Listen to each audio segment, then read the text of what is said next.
welcome back to my channel.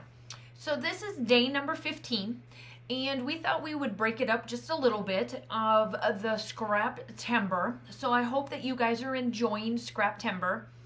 I do know that this video a day thing has gone over very well in the past, and I hope that you guys are absolutely enjoying. We did do a different thing this year for Scraptember, and I love it, of the guest designer. So I hope that you guys are finding new crafty inspiration along with, you know what, let's do a crafty tag. So we have 13 questions for you, and it's just to get us to know us just a little bit more. So if you want to play along and you have a YouTube channel and or you want to do Instagram or Facebook or whatever, use the hashtag Scraptember Crafty Tag. And then we would love to have you and get to know you guys a little bit more. And then also, you know, let's just throw it out there. Make sure that you go check out the guest designer that is today. That particular person is probably going to have a layout or be able to do this too. It's totally up to them, but we're just doing it a little bit different. So some of us are doing it and some of us aren't. So you just got to figure, you know, you just got to go through, and if I know anybody, I'll link them down below. Otherwise, just check it out. Do the hashtag Scraptember Crafty Tag in the description or like in the search button, and then it should be able to pop up anybody that hashtags that. So with that being said, I have 13 questions. The first one is, how long have you been scrapbooking and or card making? So now I do both. I have always done both, and let me tell you, it's been for years. So I started officially, I've started in 2003 when my son was, when I was pregnant with my son. And now he's a sophomore in high school. So if that tells you anything of how long. Now, I know that we have answered this before. So card making wise, I didn't get into card making until Austin was at least 4 or 5 years old. So I think he was like either in preschool or kindergarten. And then I kind of dropped off from it, went into scrapbooking, finding out that there is this world of scrapbooking. And then I dropped out of that for a long time. And then card making, I came back up into it when I went and was stationed over in Germany around 2014, 2015. So that's when I started back into it. And I still get all of my card making supplies from Stampin' Up! Obviously, you all know that I am a close to my heart consultant. If you don't know, well, you know now. And so I get my product between those two. I do mix and mingle them, but I do absolutely love that. So that's about how long I've been scrapbooking and card making. Second question, why do you scrapbook and or make cards? Is it like for memory keeping or an outlet? Anything like that. So for me, the scrapbooking is memory keeping. Making cards, I do send out all of my cards if there's a death between my friends or my family. If there's, you know, birthdays, I try to send them out, at least the close ones. I don't do it for everybody, but I do try to do the close ones. I'll send out a card, birthday card. And then my loyal customers for close to my heart, get them every couple of months. I'll send out one just to say, hey, thanks for being a loyal customer to me and bringing your business to me. So that's where I do the cards. So that's about the cards. The scrapbooking is a lot more memory keeping. I do essentially do that every day of the week, whether it's traveler's notebooks, mini albums, regular albums, whatever the case may be. That is what I do for it. So it is very much memory keeping. I do have them. I would say I have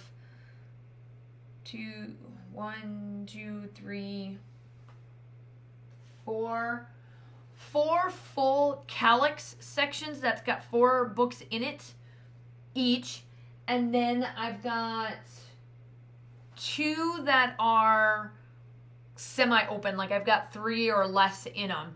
So I do a lot of 12 by 12s for that.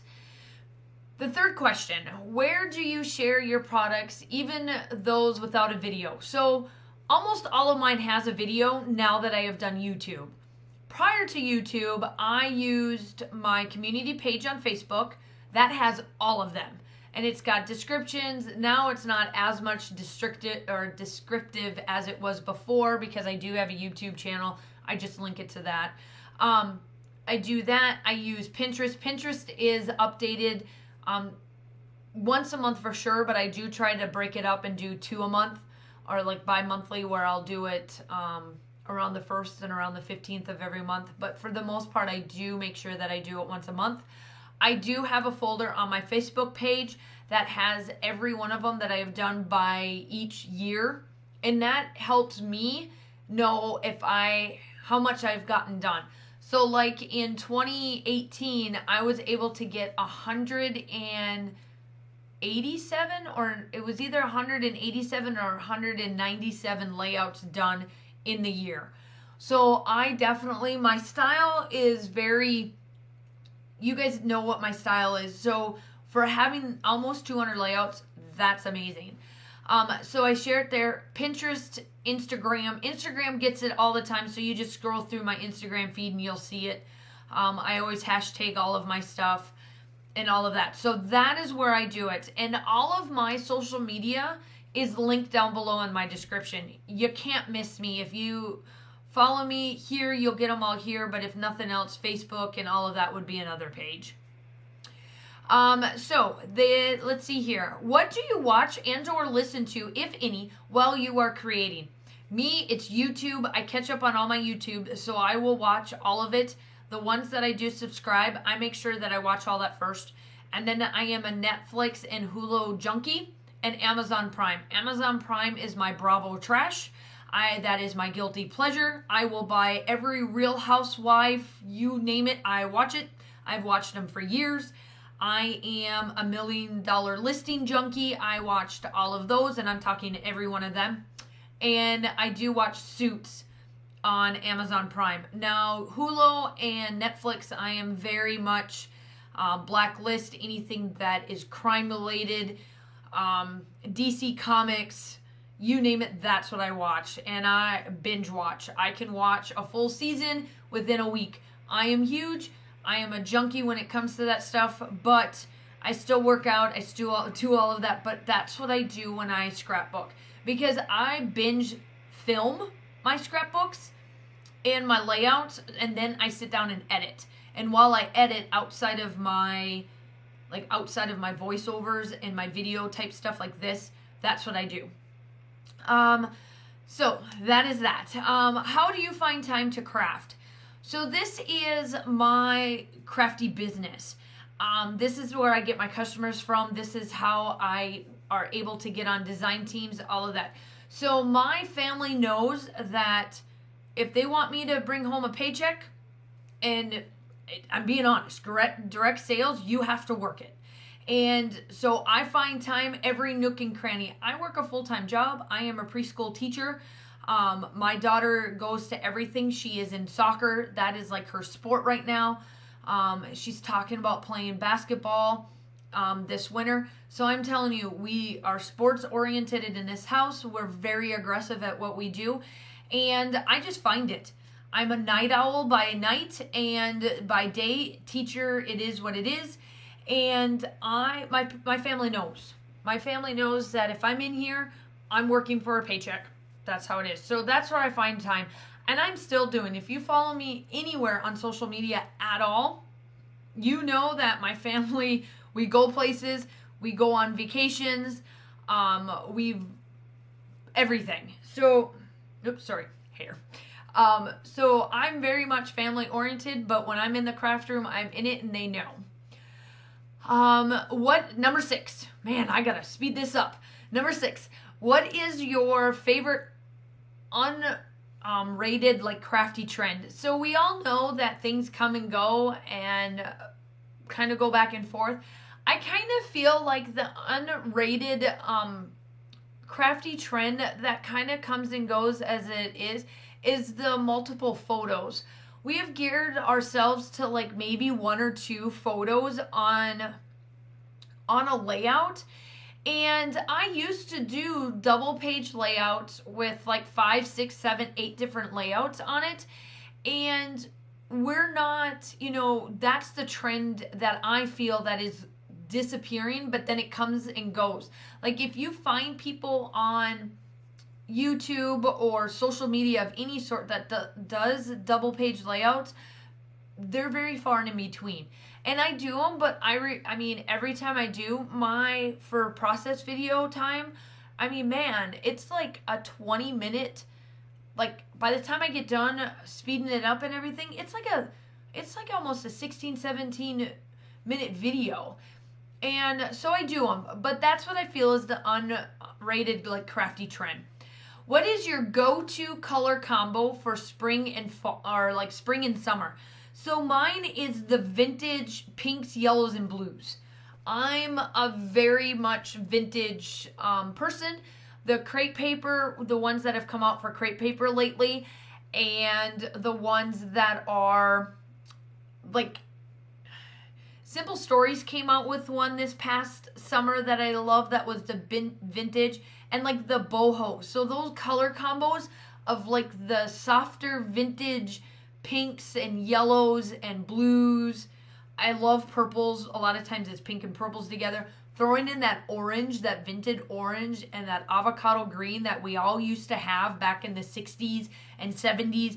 I even had it when I went to college, you know, in the early 2000s, when you would find that pukey yellow color and that avocado green for our fridge and all of that. Yeah, that is exactly me.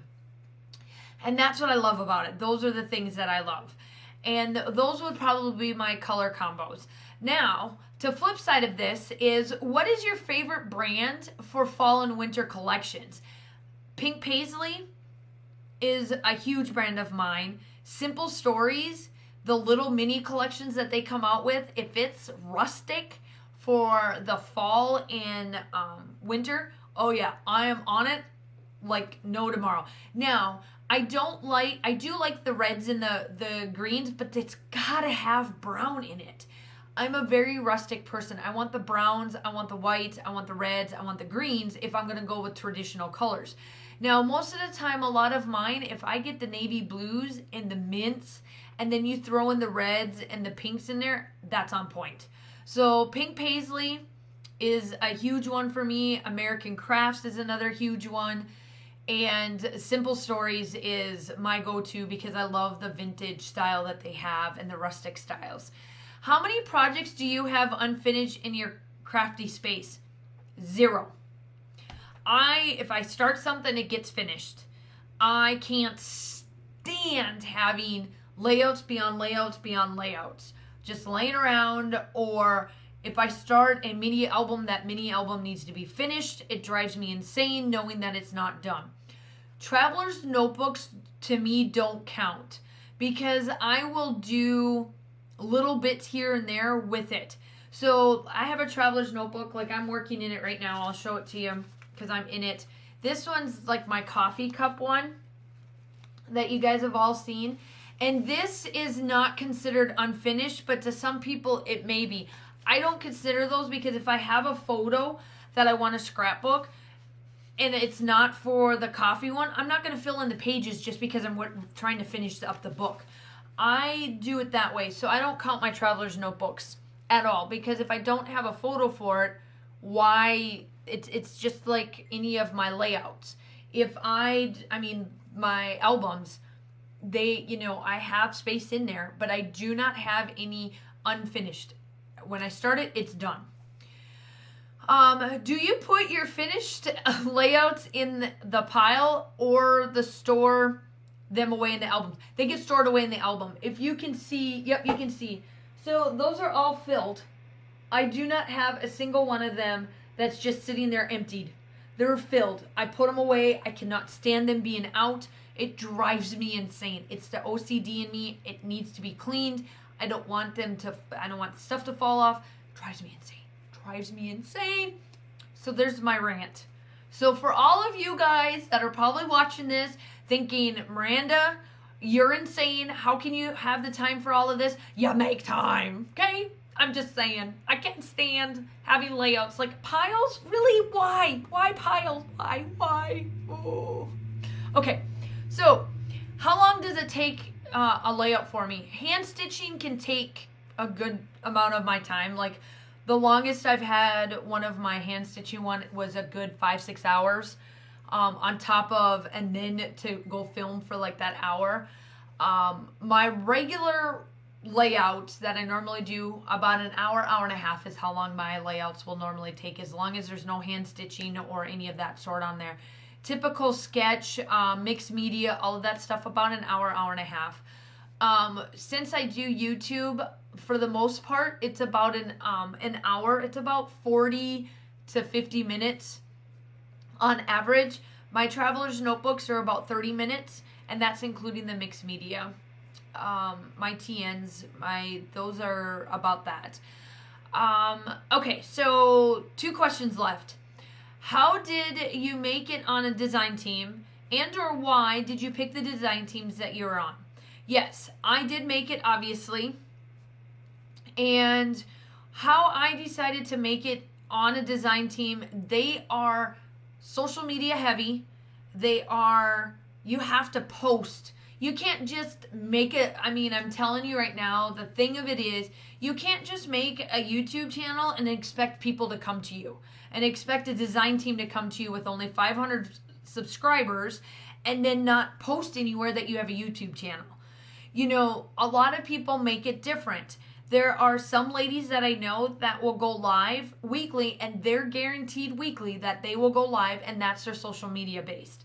And some of them will take their Facebook, like I do, take my Facebook lives and transition it right into a YouTube channel so that they mix together. I make sure that I'm social media heavy. I promote everywhere I can, and I make sure that I am known. I get in their face. That's how I make it on design teams. And the reason why I pick the ones is I pick the ones that I know for a fact that, one, I'll get product in that I will love to use, so I don't feel that I'm stressed using stuff that I won't use. I'm not going to join a design team because I just want the free product. I am not that design team member. That may be you, and that's fine. But I gotta love the product, because by all means, I don't have a stash. And if that means I gotta put something in my stash because I'm only gonna use it for the month, I'm gonna get off the design team, or I'm not even gonna do it at all. Because when I get to that point of not liking the product of whatever it is, I'm off of it. Because I don't feel that I can be happy, and I don't want you to hear it in my voice. I want you to hear it in my voice that I'm excited for the product, that I love what I'm getting, and I love that I'm working with this particular company. So that's how I do that. Now, on the flip side, in the very last question, is why would you want to be on a design team? Honestly, the reason why I got on design teams was to get my name out there. I started about 1.5 years ago on YouTube, and I'm halfway to 2,000 subscribers under 2 years. I will take it. I absolutely love it. I love to get my name out there. And I love the fact that I get to know the people that I follow as subscribers. Like, I subscribe to people too, and I comment, and I try to do all of that. And I do make sure that I subscribe and I follow them. And then when they become part of my team, you know, as of a design team together, I get to know them just that much more, and I absolutely love that. That's the reason why I want to join a design team. It's not because of the product. It's not because I'm getting free stuff. It's because, one, my name is out there. 2, I get to know the industry just that little bit better. 3, you get the ins and outs of why we do what we do on our side. We put a lot of heart and soul into this, and when you do that, it shows into the product that you're giving. So that's what I want. That's why I want to be on a design team, because I want to take their product and make it amazing in my own way. And I hope that that's what they're looking for.